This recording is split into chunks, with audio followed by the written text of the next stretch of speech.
Om Swastiastu, Om Manubhadra Kratoyanto Spatah.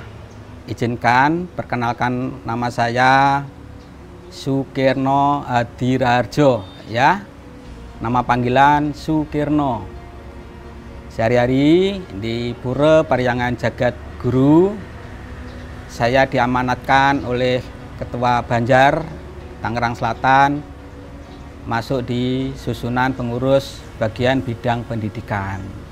Sekarang saya bicara tentang konsep nyepi dari filosofinya, bahwa kita sadar betul bahwa kita pada intinya sebagai hakikat manusia, sebagai individual, di dalam konsep Hindu adalah manusia itu adalah makhluk yang mulia. Karena manusia dibekali oleh pikiran. Gunanya pikiran apa? Untuk menolong dirinya dari kesengsaraan. Dengan jalan apa? Dengan jalan berbuat hal-hal yang baik. Demikianlah keuntungan menjadi manusia. Nah, berangkat dari filosofi tadi, ya, maka melasti di dalam lontar Sundarigama dikatakan bahwa ada 4 pesan yang dilaksanakan di sana. Umat Hindu berbondong-bondong ke pantai, ada yang berbondong-bondong di pantai lautan dan sebagainya. Untuk apa? Nah, di sana adalah konsep pembersihan diri, mensucikan diri di samudra. Di dalam konteks Sundarigama dipesankan kepada umat Hindu, pertama adalah ngiring, ya, power taking dewata. Umat Hindu berbondong-bondong untuk mendekatkan diri kepada Sang Hyang Widi atau Tuhan Yang Maha Esa. Itu. Lalu yang pesan yang kedua di dalam melasti adalah anganyutaken laraning jagat. Nah, anganyutaken laraning jagat, peduli kepada sesama. Jadi kalau Anda menderita, saya juga menderita. Kalau Anda bahagia, saya juga bahagia. Di sana ada orientasi pada baksos, ya, karena mengentaskan rasa kepedulian. Manakala kalau orang lain menderita, saya juga merasa menderita. Itu anganyetaken laraning jagat. Jadi peduli, empati kepada sesama ciptaan Tuhan. Yang pesan yang ketiga di dalam melasti adalah anganyetaken laraning papa klesa. Mengapa papa klesa di dalam diri kita ini penuh dengan kotoran? Betul nggak? Kotoran apa? Karena di dalam konsep Hindu kita mengenal namanya Satripu. 6 musuh yang ada di dalam diri manusia itulah yang menyebabkan kita kotor. Mengapa kita kotor? Karena kita tidak lepas dari keroda marah. Ya, kita semua tidak bisa lepas dari namanya marah. Marah itulah yang menyebabkan kita tidak bisa terang di dalam membedakan mana yang baik dan mana yang tidak baik. Itu keroda. Yang kedua adalah kama, nafsu. Nafsu sekarang di dalam dunia sekarang sudah tidak bisa terkendali. Apalagi di jalan. Nafsunya itu sampai di rumah. Gerudak-geruduk, naik motor, kendaraan, sehingga banyak di sana terpancing oleh emosi, keroda, karena nafsu kita yang tidak bisa terkendali. Yang berikutnya adalah moha. Kita semua tidak lepas dari bingung. Seperti kalian semua adalah pelajar misalnya, bingung pada saat ingin mengerjakan tugas. Apa yang harus dilakukan, apa yang harus diselesaikan. Kebingungan itulah yang menyebabkan kita gelap. Kadang kita kesasar, mana mau ke rumah aja kadang-kadang kesasar kalau kita bingung. Ya. Yang keempat adalah matsarya. Ya, matsarya. Iri hati. Ya, iri hati. Kita semua di dalam diri kita masih tidak bisa terlepas namanya iri hati. Si punya pacar cantik kita iri, tetangga kita punya mobil kita iri, teman kita punya HP yang baru iri. yang menyebabkan kita tidak bahagia itu adalah matsarya. Di dalam hati kita penuh iri dengkian, ya, iri dengkian. Itulah yang menyebabkan kadang-kadang kita ini geroda marah, moha bingung, kama nafsu yang tidak kendalikan, iri hati, lalu yang itu adalah mada. Ya, mada. Fenomena yang dunia sekarang adalah mada itu menjadi hal yang sangat menarik. Mada di sini adalah mabuk. Ya, mau viralkan kekayaannya itu di mana-mana. Ya. Seperti Anda ini mabuk harta misalnya, ya, semua aksesoris di dalam kita tempelkan di dalam tubuh kita, ya. Mabuk jabatan, mabuk pangkat, mabuk harta, ada yang lebih fatal lagi adalah mabuk wanita. Hal ini yang menyebabkan bahwa manusia Hindu itu sebenarnya tidak boleh menuduh, oh kamu yang salah, kamu yang salah. Tidak, karena di dalam diri kita adalah ada 6 musuh yang menyebabkan orang lain tuh nggak senang sama kita. Maka di dalam Sargah Ramayana 4 katakan, ya, bersihkan di dalam dirimu, karena dirimu pada intinya adalah ada 6 musuh yang ada dalam diri kita. Makanya angut taken laraning papa atau papa kelisa. Anganyutaken berarti menghanyutkan, menghancurkan musuh-musuh yang ada dalam diri kita untuk menyongsong pada saat hari Nyepi. Itu inti daripada melasti. Ya, yang kemudian ke Tawur Agung, Tawur Kesanga, Tawur Kesanga. Itu 1 hari sebelum Nyepi, umat Hindu melaksanakan sebelum melaksanakan catur berata penyepian, kita mengadakan Tawur Agung. Saya ambil filosofinya aja, ya, supaya lebih mudah dicerna.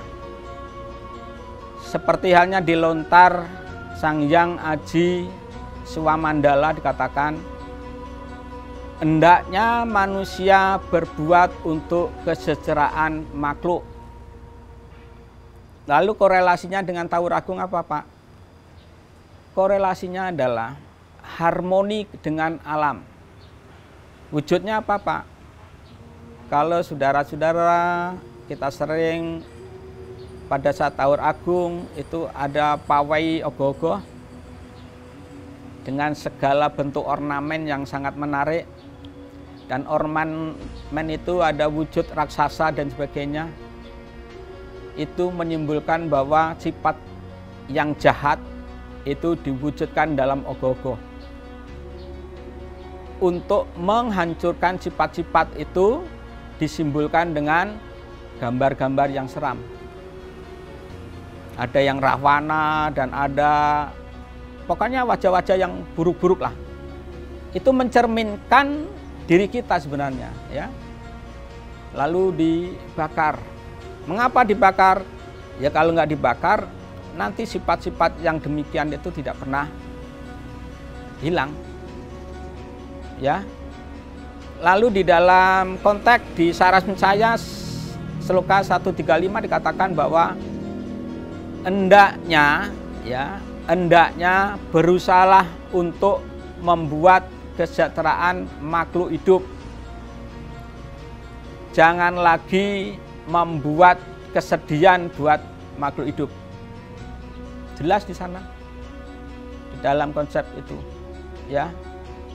Jadi di dalam konteks Tawur Kesanga adalah harmoni dengan alam sekitarnya, tanpa harus mengusir, tanpa harus menghabiskan atau menyernakan satu dengan yang lain, yaitu tadi sifat-sifat yang buruk itu kita simboliskan dengan namanya ogoh-ogoh. Yang kemudian, ya, ini yang menarik, setelah Tawur Agung langsung kita melaksanakan catur berata penyepian. Menarik ini. Banyak pertanyaan-pertanyaan yang terlontarkan dari saudara-saudara kita. Apa sih yang catur berata yang kita atau dilakukan? Apa seserem itu sampai total mati lampu dan sebagainya? Ya, catur berata penyepian itu sama dengan kalau kita ngambil filosofi itu ulet dalam perjalanan waktu suatu ketika dia menjadi kepompong. Ya, menjadi kepompong. Tapa di sana, tapa berata dia. Lalu kemudian dia menjadikan kupu-kupu yang indah. Dia terbang dengan warna-warni yang begitu luar biasa. Kupu-kupu tidak mungkin dia mencium bau yang nggak enak. Pasti dia mampir ke tempat bunga-bunga yang notabene bunganya harum. Begitu juga nyepi. Catur berata penyepian umat Hindu melakukan amati geni. Mematikan hawa nafsu yang ada di dalam diri kita. Ya. Kemudian amati karya. Tidak beraktivitas, tidak bekerja. Mengapa tidak diperbolehkan bekerja? Karena dengan bekerja itu pengaruh dari lingkungan sangat kuat. Itu yang kadang-kadang bisa mencemari pikiran kita. Lalu amati lelungan. Kita tidak perkenankan pergi. Ya. Tidak diperkenankan bepergian baik ke mall, kemana gitu ya, yang notabene nanti pikiran itu bisa terjebak di dalam aura yang tidak baik dan suasana nyepi itu akan terganggu. Yang kemudian yang keempat adalah amati lelangwan. Tidak diperkenankan untuk mencari hiburan, kesenangan. Ya, biasanya kalau nggak nyepi itu biasanya cari hiburan, apakah itu bermain kemana atau main game, dan pokoknya yang berbau kesenangan yang bisa mempengaruhi nyepi itu ya sangat terganggu. Itulah akhirnya catur berata penyepian. Yang berikutnya adalah ngembak geni. Nah, kita catur berata nyepi itu dalam durasi 24 jam ya. Jadi kalau jam 6 malam sore itu ketemunya jam 6 sore berikutnya ya. Hitung aja 24 jam. Kalau nanti mulai jam 12 malam berarti jam 12 malam berikutnya itu namanya 24 jam. Sama halnya yaitu tadi kalau saya personifikasikan dalam hewan itu sama dengan ulet yang sedang menjadi kepompong. Itu yang diharapkan pada saat nyepi itulah mengembak geni itu. Kepompong tadi sudah menjadi kupu-kupu. Kita bersyukur ada ngembak geni. Lalu umat Hindu sembahyang di masing-masing pura ataupun yang nggak bisa di pura di rumah. Itu sebagai rasa mengucapkan rasa bersyukur yang luar biasa atas segala nikmat kesempatan yang diberikan oleh Tuhan atau Sang Hyang Widi. Yang terakhir adalah Dharma Santi. Dharma Santi. Dharma Santi ini sebagai penutup pada proses nyepi. Tadi ada melasti, ada tauragung, ada catur berata penyepian, ada ngembak geni, dan ditutup dengan Dharma Santi. Dharma Santi adalah implementasi dari manusia dengan manusia. Ya. Jadi di sana ada kegembiraan, saling memaafkan satu dengan yang lain. Ya. Kalau saudara kita mengenal halal bihalal, ya. Di dalam konsep Hindu itu Dharma Santi. Jadi kalau nanti ini saat Dharma Santi ada acara yang sangat membahagiakan, umat dikumpul dalam satu tempat undangan. Di sana ada tampilan tari-tarian, ada kegiatan ramah tamah, bahkan ada pencerahan agama yang dibawakan oleh salah satu tokoh yang ditunjuk. Seperti kita ketahui bahwa agama Hindu itu bersumber pada kitab suci Weda. Nah, di dalam Manusemerti dikatakan bahwa Sruti, Semerti, Acara, ya, Desa dan Sila, ya, Acara. Jadi Sruti Weda, Semerti penjelasan daripada Weda, Sila itu perilaku, Acara adalah ibadah, kegiatan ritual, lalu Atmanasuti kepuasan daripada masing-masing umat. Nah, berangkat dari sana Weda menawarkan ini namanya Desa Kala Patra, tempat, waktu, dan keadaan. Seperti Anda semua ini kalau ada gelas, misalnya gelasnya ada warna kuning, ada merah, ada putih, ada hijau. Begitu saya taruh air yang sama, ya, saya taruh air yang sama, nampaknya warna yang ada di gelas itu beda nggak? Beda. Tapi intinya adalah air yang saya taruh itu adalah berangkat dari air yang sama. Begitu juga di dalam konsep Hindu. Baik di Jawa, di Karyangan, di Bali, dan di Toraja dan sebagainya, di Nusantara ini pada intinya sama. Mereka melalui konsep yang sama, proses yang sama, hanya saja kemasannya yang berbeda. Ya, budayanya ini yang berbeda. Ya, gamelannya saja beda.